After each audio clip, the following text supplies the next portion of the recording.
राधा स्वामी जी। बाणी बाणी अज्ञात अनामी सतनाम सतपुरुष की।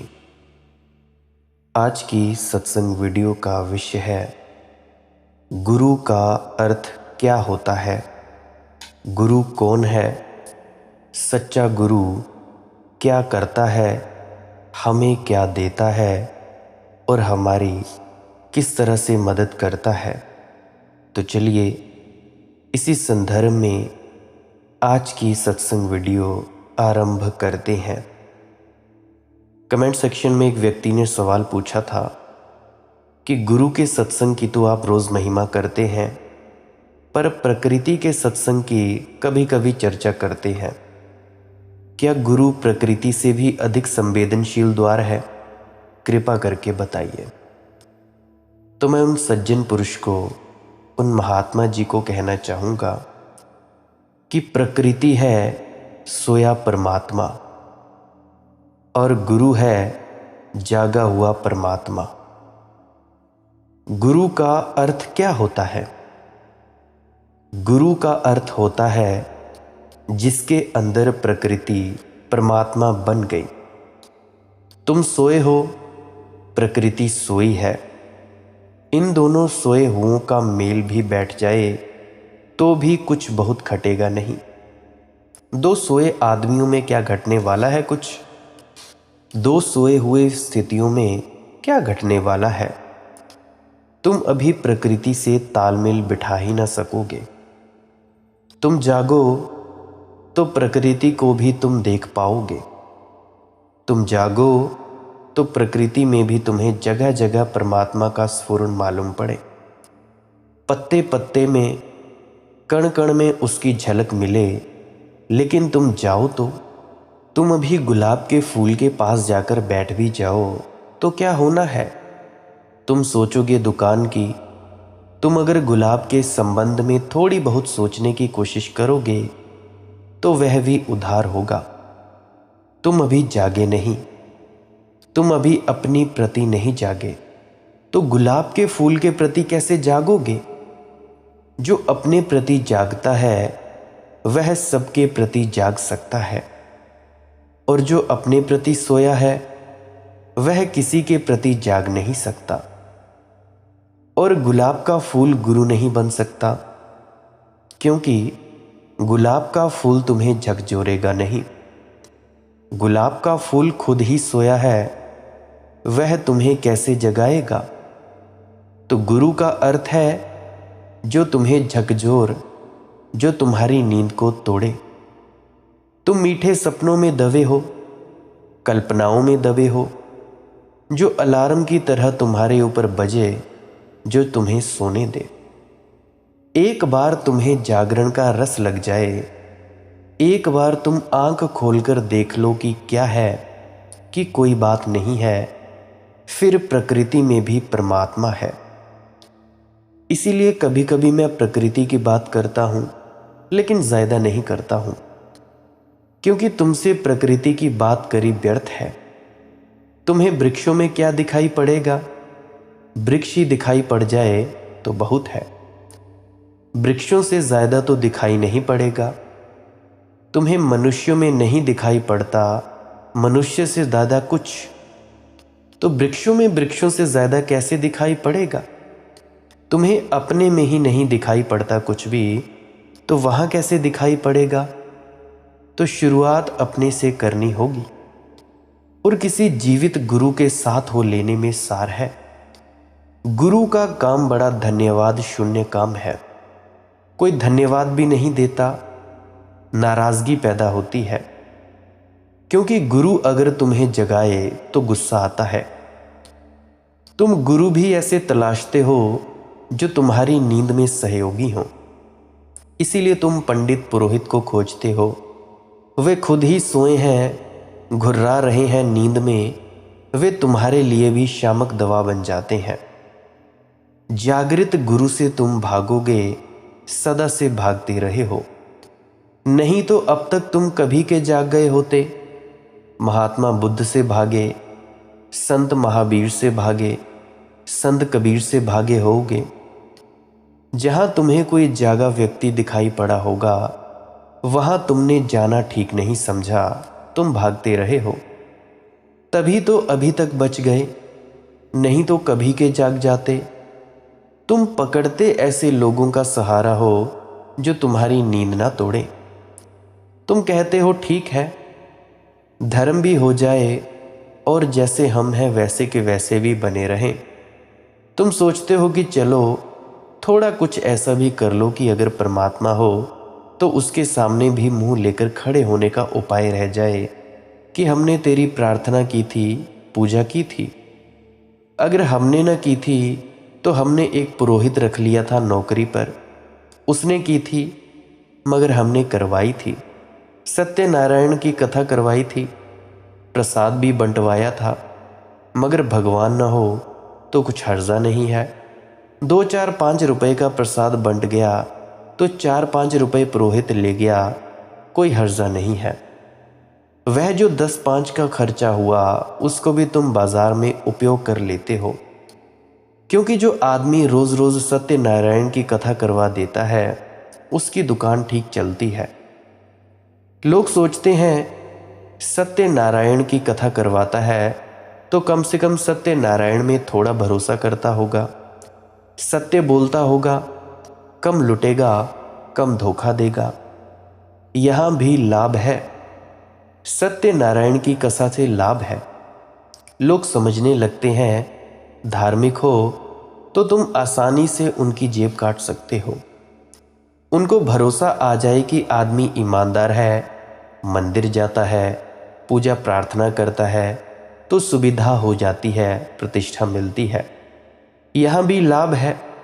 और अगर कोई परमात्मा हुआ तो वहाँ भी लाभ ले लेंगे। मैंने सुना है एक आदमी मरा, वह स्वर्ग के द्वार पर गया। द्वारपाल ने उससे पूछा कि महाराज, आपने कुछ पुण्य किया है जो आप सीधे स्वर्ग चले आए? उसने कहा कि हाँ, किया है। एक बुढ़िया को 3 पैसे दिए थे। उन्हें भरोसा तो नहीं इस कंजूस को, कृपण को देखकर। इसकी खबरें आती रही थी जमीन से कि यह महाकृपण है, इसने 3 पैसे दिए हैं, भरोसा तो नहीं आया। लेकिन खाता वाही देखी, 3 पैसे उसने दिए थे, लिखा था हिसाब किताब की 3 पैसे दिए हैं। तो द्वारपाल अपने सहयोगी से पूछने लगा, अब क्या करें? तो उसने सहयोगी ने कहा कि इसको 3 पैसे की जगह 4 पैसे दे दो, ब्याज सहित वापिस दे दो और नरक भेजो। और क्या करेंगे? तो तुमने जो किया है कभी धर्म, वह ऐसा ही है, 3 पैसे जैसा। और तुम ध्यान रखना, चौथा पैसा तुम्हें वापस मिल जाएगा और नरक की यात्रा मिलेगी। तुम धर्म को भी हिसाब किताब से करते हो, लेकिन सदगुरु के पास रहोगे तो नींद तो टूटेगी, सपना तो टूटेगा। कभी कभी सपना अच्छा भी होता है, सुंदर भी होता है। सभी सपने दुख स्वप्न नहीं होते। मैंने सुना है एक रात झंडूराम की पत्नी ने उसे उठा दिया रात को, कहा कि चोर चोर उठो। वह बड़ा नाराज हुआ। उसने कहा भाड़ में जाने दे चोर को, सब खराब कर दिया, अब पता नहीं दोबारा होगा कि नहीं। वह जल्दी आंख बंद करके लेट गया। उसकी पत्नी ने कहा मामला क्या है? उसने कहा कि मामला ये है, खराब ही करवा देगी बिल्कुल। एक आदमी सपने में 100 रुपये दे रहा था, बेवक्त जगा दिया। अब पता नहीं आंख बंद करूं तो वह दे या ना दे, या मिले या ना मिले। तुम्हारे सपने भी हैं, उनमें भी तुम कल्पनाओं को बांध रहे हो। तो गुरु तुम्हारे दुख स्वप्न को तोड़ेगा ही, तुम्हारे सुख स्वप्न भी तोड़ देगा। प्रकृति से यह काम ना हो पाएगा। प्रकृति खुद ही सोई है, तुम्हें कैसे जगाएगी? हाँ, प्रकृति के पास जाओगे तो थोड़ी राहत मिलेगी, शांति मिलेगी, क्योंकि प्रकृति उद्विग्न नहीं है। कश्मीर की झीलों में कि हिमालय की वादियों में हरे वृक्ष के साथ बैठकर, चांद तारों के नीचे कि दूर उत्तुंग उठती सागर की लहरों को देखकर तुम थोड़े शांत हो जाओगे, क्योंकि मनुष्य का उत्पात नहीं है, मनुष्य के रुग्ण चित्तों की तरंगे नहीं है।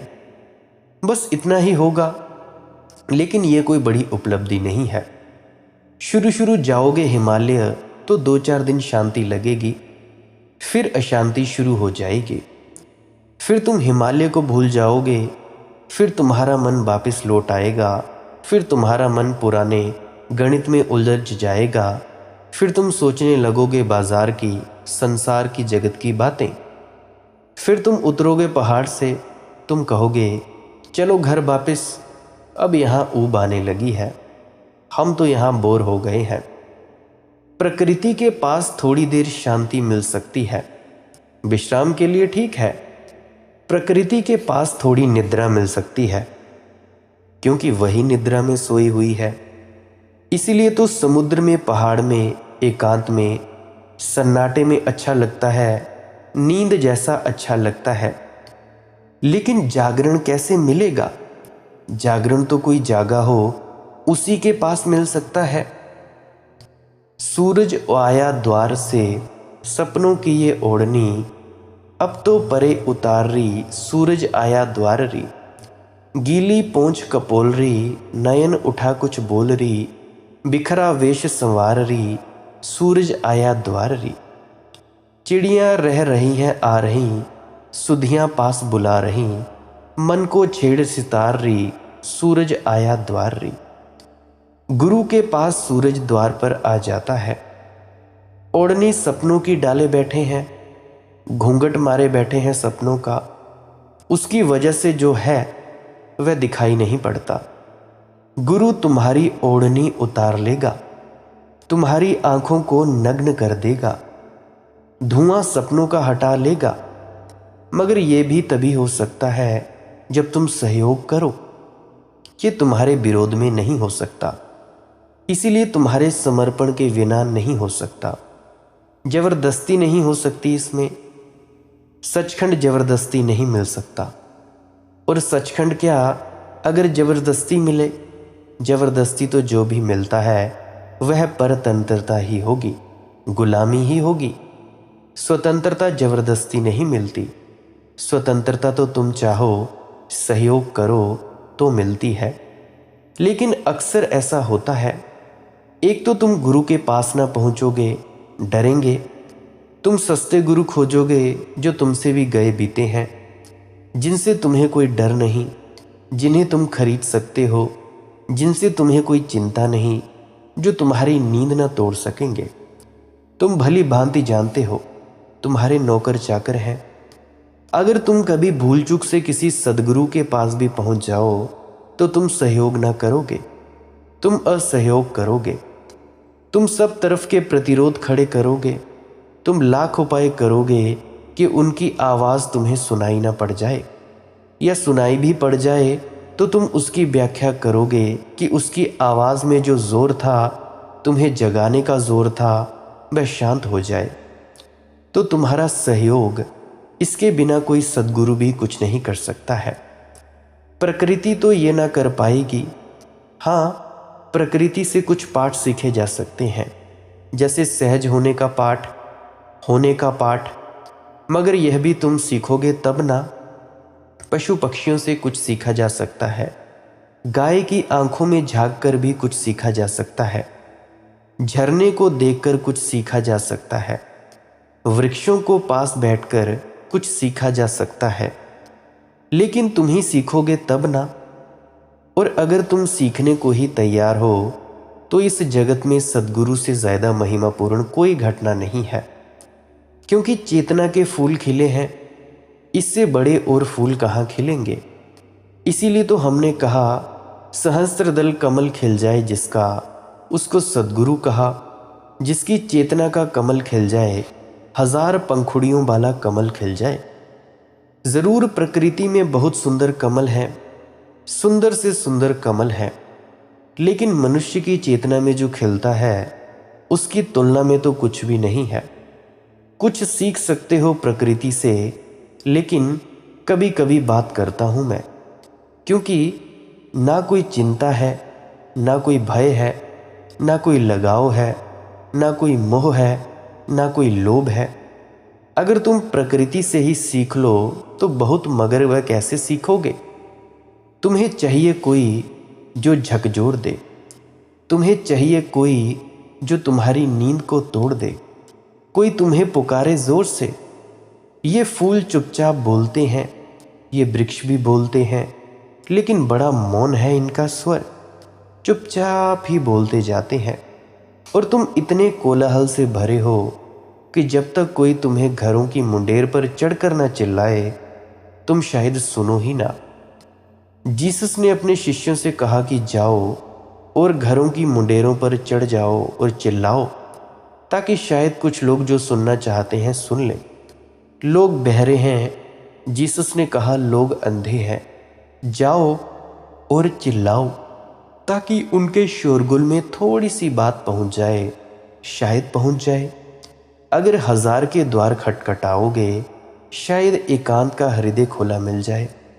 तो सद्गुरु 1000 पर कोशिश करता है, तब कहीं एक जागने को राजी हो पाता है।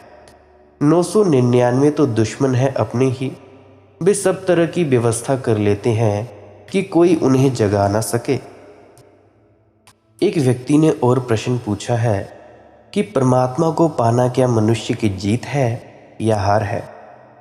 तो मैं उन व्यक्तियों से कहना चाहूँगा कि जीत भी है और हार भी है, क्योंकि परमात्मा को पाने में पहले मनुष्य को हारना सीखना होता है, और हारने के ही द्वार से आती है जीत।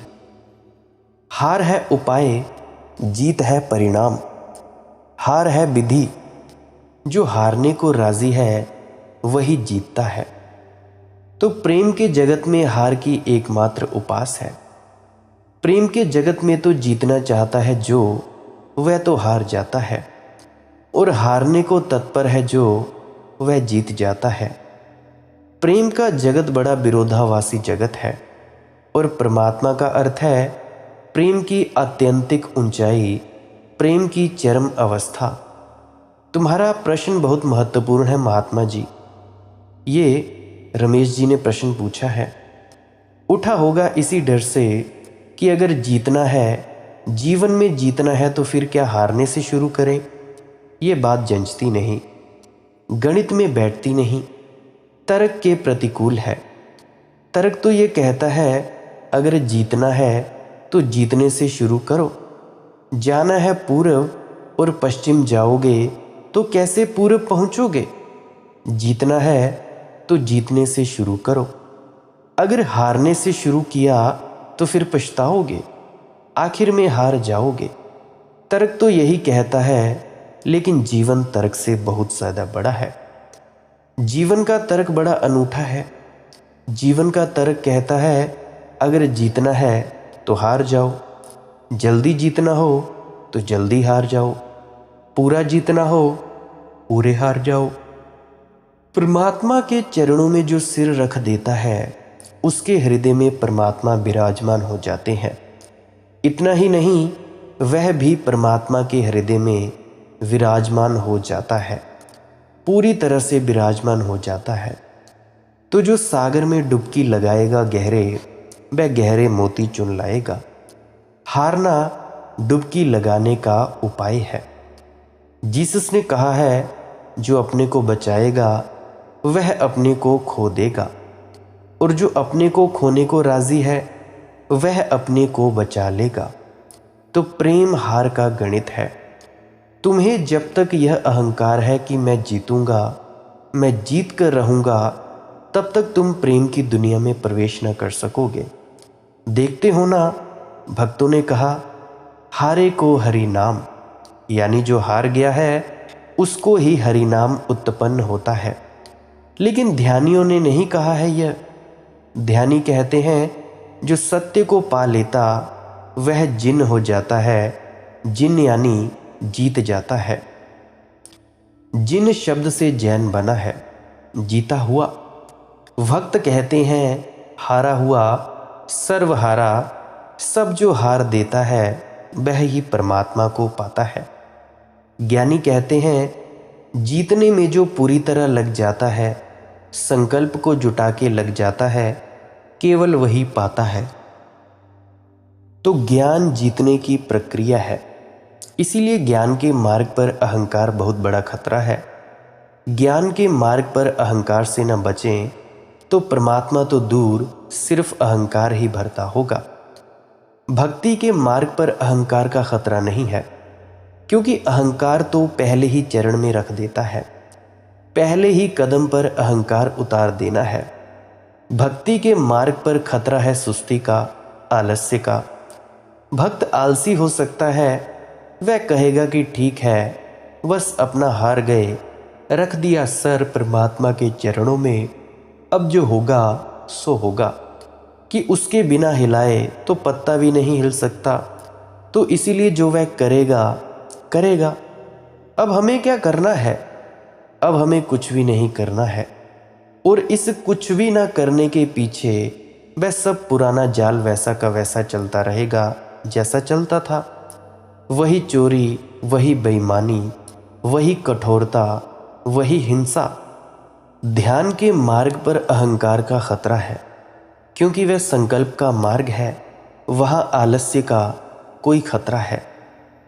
हर मार्ग की सुविधाएं हैं, हर मार्ग के खतरे हैं। और अक्सर ऐसा होता है कि सुविधा की तो हम फिक्र ही नहीं करते हैं, खतरे में पड़ जाते हैं। 100 ज्ञानियों में 99 अहंकार में उलझ जाते हैं और 100 भक्तों में 99 आलस्य में पड़ जाते हैं और तामसी हो जाते हैं। तो सावधान रहना। अगर ज्ञान का मार्ग चुनो, ध्यान का मार्ग चुनो, तो याद रखना कि कहीं इसमें अहंकार ना भरे, नहीं तो सब व्यर्थ हो गया है। किया कराया सब व्यर्थ हो गया। एक हाथ से बनाया, दूसरे हाथ से मिटा डाला, आत्महत्या हो गई। भक्ति के मार्ग पर अहंकार का कोई भी खतरा नहीं है। भक्त अपने लिए सोचता ही नहीं, मैं का भाव ही नहीं रखता। खतरा दूसरा है, सुस्त हो जाए, आलसी हो जाए, तामसी हो जाए, कहने लगे कि अब जो होगा सो होगा, अपने किए तो कुछ होता नहीं, तो हम तो जैसे हैं वैसे हैं, हम तो ऐसे ही रहेंगे। जब उसकी कृपा होगी तब होगी। प्रयास से तो मिलता नहीं, तो जब प्रसाद होगा तब होगा। जब तक नहीं हुआ है हम करें भी क्या? तब तक हम जैसे हैं वैसे ही जिएंगे। नहीं, प्रसाद का यह अर्थ नहीं होता, गुरु की दया मेहर का यह अर्थ नहीं होता। गुरु की दया मेहर या प्रसाद का यह अर्थ होता है कि हम अपने को तत्पर तो करेंगे ताकि उसका प्रसाद हम पर बरस सके। हम अपने पात्र को तो साफ करेंगे, क्योंकि पात्र गंदा हो तो उसमें औषधि नहीं रखी जा सकती। गंदा पात्र हो, उसमें कोई दूध डाल भी दे तो दूध भी गंदा हो जाएगा। गंदे पात्र में परमात्मा का प्रसाद नहीं उतर सकता। उतर भी आए तो वह भी जहरीला हो जाएगा। पात्र को शुद्ध करना होगा, निखारना होगा। उस अतिथि को बुलाया है तो भीतर सब सजाना संवारना होगा, घर द्वार सब साफ सुथरा करना होगा। ऐसा नहीं है कि भक्ति में श्रम नहीं है, श्रम तो है। श्रम पर ही भरोसा नहीं है, केवल श्रम पूरा है। अपनी तरफ से भक्त पूरा करेगा, इस बात को जानते हुए कि पूर्णाहुति तो तेरे द्वारा होगी, हम शुरुआत कर सकते हैं। हम पुकारेंगे, लेकिन पुकारा तो तू सुनेगा ना। यात्रा का प्रारंभ हमारे हाथ में है, अंत केवल तेरे हाथ में है। अंत तेरे हाथ में ही है। तो साधना हम सब करेंगे, लेकिन साध्य तो तू देगा। मंजिल पर हम नहीं पहुंच सकते, हम मार्ग तक करेंगे, मंजिल तो तू देगा। इसको ख्याल में रखना। भक्त प्रयास पूरा करेगा, लेकिन यह मानकर चलता है कि प्रयास से ही बात पूरी नहीं हो जाएगी, कुछ कम रह जाएगा। असली बात कम रह जाएगी। तुम्हारे घर कोई मेहमान आ रहे हैं, तुम्हारे घर साफ सुथरा कर लिया तुमने, फूल सजा दिए, दीपक जला दिए, बत्तियां लगा दी, सुगंध छिड़क दी, सेंट वेंट लगा दिया, रूम फ्रेशनर लगा लिया, सब ठीक ठाक कर लिया। इतने से ही मेहमान थोड़े आ जाएगा। इतना कर लिया तो मेहमान थोड़े ही आ गया। मेहमान तो जब आएगा तब आएगा, लेकिन तुमने तैयारी पूरी कर ली। अब अगर मेहमान आएगा तो तुम्हारे दरवाजे बंद ना पाएगा। अब अगर मेहमान आएगा तो वापस नहीं लौटना पड़ेगा उसे। तुम तैयार हो। अगर उसकी वर्षा होगी तो उसका पात्र राजी है, तुम पवित्र हो। तो ज्ञानी सोचता है कि मेरे प्रयास से ही सब हो जाएगा। परमात्मा के प्रसाद की कोई ज़रूरत नहीं तो अहंकार का खतरा है। और भक्त अगर सोचे कि उसके प्रसाद से ही सब हो जाएगा, मेरे प्रयास की कोई ज़रूरत नहीं, तो आलस्य का, तमस का खतरा है। भक्त तो हारता है और हारने में प्रसन्न होता है। इस हार में कोई दुख नहीं है, संताप नहीं है, चिंता नहीं है। प्रेम में हारने में कैसा संताप? तुमने कभी प्रेम में हार कर देखा? प्रेम में हारने में कोई चिंता नहीं, कोई पीड़ा नहीं। प्रेम में हारने में बड़ा मज़ा है। प्रेम में हारने में बड़ी जीत है। डूबी जब तल तक को पाया मन मोती, इसको मैं जीत कहूँ या कि मेरी हार थी। परमात्मा को पाने में तुम्हें हारना पड़ता है और हार कर ही तुम्हारी जीत हो सकती है। हार के माध्यम से जीत है, वरना तुम सभी इधर ही इधर भटकते जाओगे। अब आप एक और मार्ग भी अपना सकते हैं, ध्यानी और भक्त का मार्ग। आप जी 2.5 से 3 घंटे भजन सिमरन भी कर सकते हैं और गुरु से प्रेम प्यार को भी बढ़ाए रख सकते हैं। अपना वक्त भजन सिमरन को अवश्य दें। मैं आप जी से ये प्रार्थना करता हूँ कि जिन व्यक्तियों से 2.5 घंटे या 3 घंटे 4 घंटे नहीं बैठा जाता, वो शुरुआत कर सकते हैं 2-2 3-3 मिनट बैठने की। बैठा नहीं जाता तो लेट कर करने की शुरुआत करें। शुरू में 2 मिनट बैठें या लेटें, 3 मिनट, 4 मिनट, 10 मिनट, धीरे धीरे इस प्रक्रिया को बढ़ाते जाना है। तो जैसे जैसे आप लोग इस प्रक्रिया को बढ़ाते जाएंगे, लेटे लेटे भजन सिमरन करने की, तो धीरे धीरे आपके मन को शक्ति मिल जाएगी, ताकि वह उठकर चौकड़ी मारकर दीवार के साथ अपनी पीठ लगाकर बैठ जाए या बिना दीवार के बैठ जाए या सिरहाना या पिल्लो लगाकर बैठ जाए। इतनी तो वो ऊर्जा जुटा ही लेता है। तो जैसे ही आप जी ध्यान के लिए बैठें या ध्यान में आपका मन ना लगे, तो इससे शुरुआत करें, 0 से, 0 से शुरुआत करें।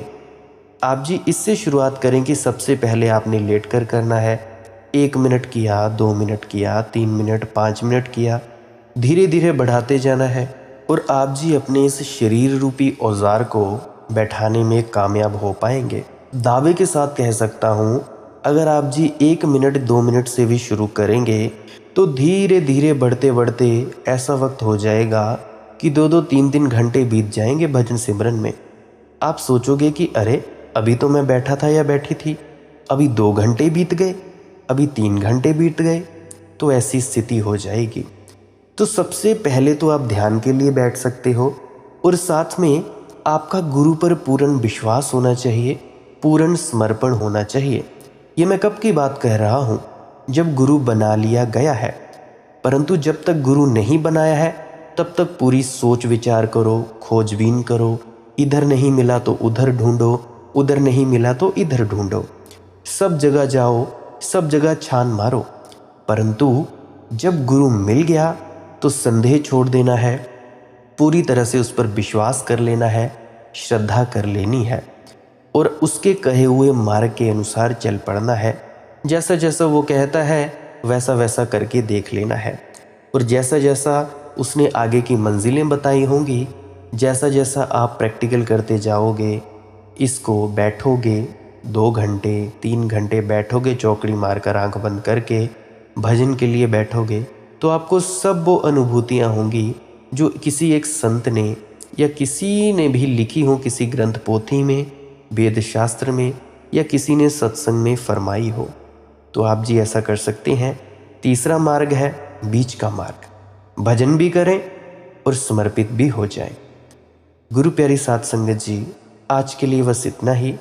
अगर आप जी को कोई प्रश्न हो तो टेलीग्राम पे सर्च करें मालिक की मौत सत्संग तो वहाँ पे आप जी अपना मैसेज छोड़ सकते हैं। किसी को मेरा पर्सनल नंबर भी चाहिए हो प्रश्नों के लिए तो आप जी वहाँ पे पूछ सकते हैं। अगर आप जी को इस सत्संग वीडियो से कुछ भी सीखने को मिला हो, आपका मन शांत हुआ हो, थोड़ी शांति मिली हो, थोड़ा सुख सुविधा से रहने लगे हो, आपके भ्रम वगैरह मिट गए हों, तो मेरी आपसे विनम्र प्रार्थना है कि कृपया इस वीडियो को अपने मित्रों तथा परिजनों तक ज़रूर साझा करें। क्या पता आपकी एक शेयर से उनकी ज़िंदगी तब्दील हो जाए।